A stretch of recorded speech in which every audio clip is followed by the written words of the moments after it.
déjà dans les dessins animés, les codes de jeu ne sont pas pareils. En dessin animé, on surjoue toujours beaucoup plus, on marque les émotions, etc. Donc, on est toujours dans un surjeu qu'on n'a pas quand on est en live, qu'on joue naturellement, sauf pour un personnage évidemment comme Harley Quinn, quand elle est dans un excès, évidemment là on a tendance à surjouer. Mais sinon, un film normal, etc., on est très naturel, c'est très quotidien, c'est la vie. Voilà, alors qu'en dessin animé, on va toujours en rajouter. Donc déjà, le jeu ne sera pas le même. Et ensuite, quand je double Margot Robbie ou une autre comédienne, c'est vrai que je suis vraiment à son service. C'est-à-dire que j'essaie du mieux que je peux, parce que bon, j'ai pas son talent, mais du mieux que je peux de reproduire les émotions qu'elle a voulu mettre, ce qu'elle a incarné, etc. Donc on va on va rendre hommage aux comédiens étrangers et copier son travail du mieux qu'on peut. J'ai besoin que tu sois gentil avec nos petits camarades.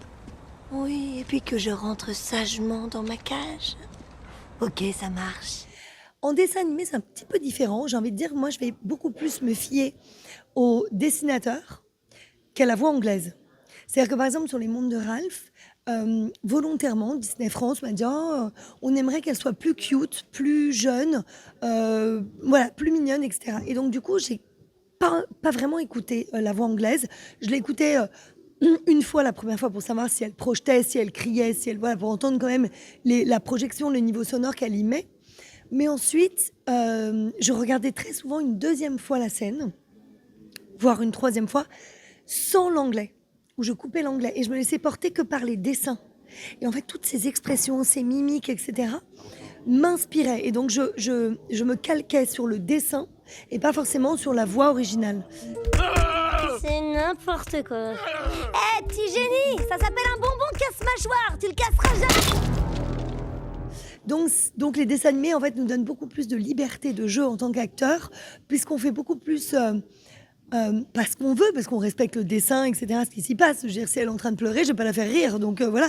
Mais on fait ce qui s'y passe, mais on apporte comme beaucoup plus de notre création à nous, chose qu'on ne peut pas faire en live. Voilà. Je suis désolée, Atlas. Ne t'inquiète pas, ça va. Une importance énorme, vous devez vous en douter, puisque quand nous avons été élus, Michel Py, surtout le maire, a souhaité allonger la saison.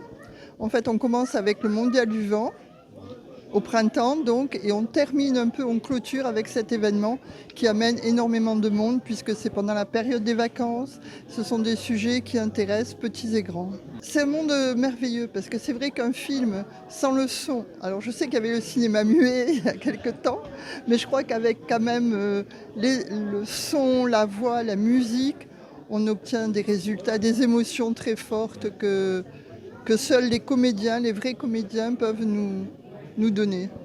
Oui, mais c'est vrai que ces personnages, on se les est accaparés maintenant. Ils font partie de nous. Alors c'est vrai qu'au début, dans les premières saisons, la voix de Homer Simpson était un peu trop dans la mâchoire, un peu trop sérieuse, parce que c'était pas le personnage principal de la série. Et quand le grand-père est arrivé au bout de la deuxième ou troisième saison, il a fallu bien caractériser les deux voix. Et je dirais l'arrivée du grand-père m'a permis de fixer une bonne fois pour toutes la voix d'Homer que j'ai rajeunie.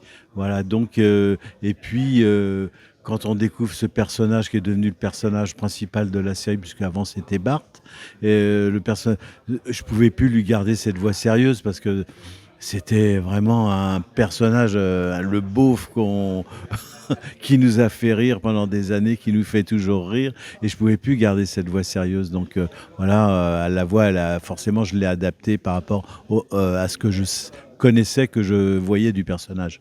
Hey, c'est quoi ça? Un protège-mixeur.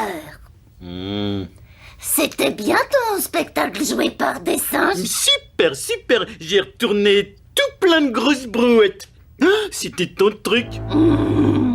C'est ce qu'on disait précédemment, en fait, tout a évolué, nos voix aussi, et puis c'est vrai, comme dit Philippe, on s'est accaparé le personnage, le personnage, voilà, il est ancré en nous maintenant au bout de tant de décennies, et j'avoue que tout au début, moi je faisais mes gammes vocales avant de partir travailler, j'avais besoin du support de l'image, curieusement, pour trouver le personnage et la voix de Marge. Maintenant, à midi, minuit, 1h, je peux vous la faire quand vous voulez, bien évidemment, et je m'amuse avec, je peux moduler comme je veux, et on peut dire maintenant que c'est une vraie récréation, en fait. C'est vrai que le succès de la série Les Simpsons, c'est parce qu'en fait, ça s'adresse à à tous les publics. Et voilà, c'est ça qui a fait le succès de la série, qui fait que ça a duré depuis toutes ces années, quoi, puisqu'on en est à la 37e saison. Alors c'est vrai que la cible idéale, c'était les trentenaires, et puis à la fois les tout petits, le jeune public s'y retrouve, parce que c'est du cartoon. Quand Homer, il étrangle son fils et qu'on voit la langue de Bart, on pense à Tex Avery. Mais ça, Ouais. ça se fait plus. Et non, Quoique, on ne sait pas trop. non, mais je pense Peut-être que ça va qu'on avait revenir. posé la question à Matt Peut-être. Groening là, à Ouais, Annecy en en juin. Il nous a dit que non, je pense que ça va Faisons-lui confiance. ça va se refaire. Et puis, voilà. Et puis maintenant, c'est vrai que c'est intergénérationnel. On en est à la troisième génération du public des Simpsons. Voilà. Et puis, on attend. Puis on est reparti pour 4 saisons supplémentaires, puisqu'on ira jusqu'à la saison 40. Et on peut rajouter que 20 ans après le premier film, qui est sorti le 25 juillet 2007, eh bien le 23 juillet 2027, soit 20 ans après le premier film, eh bien le second sera à l'affiche. Voilà, au niveau international, et on a hâte de savoir de quoi ça va parler. Tout le monde dit, est-ce qu'il va y avoir un Spider Cochon? Est-ce que... On ne sait pas. On ne sait pas s'il y aura Spider Cochon.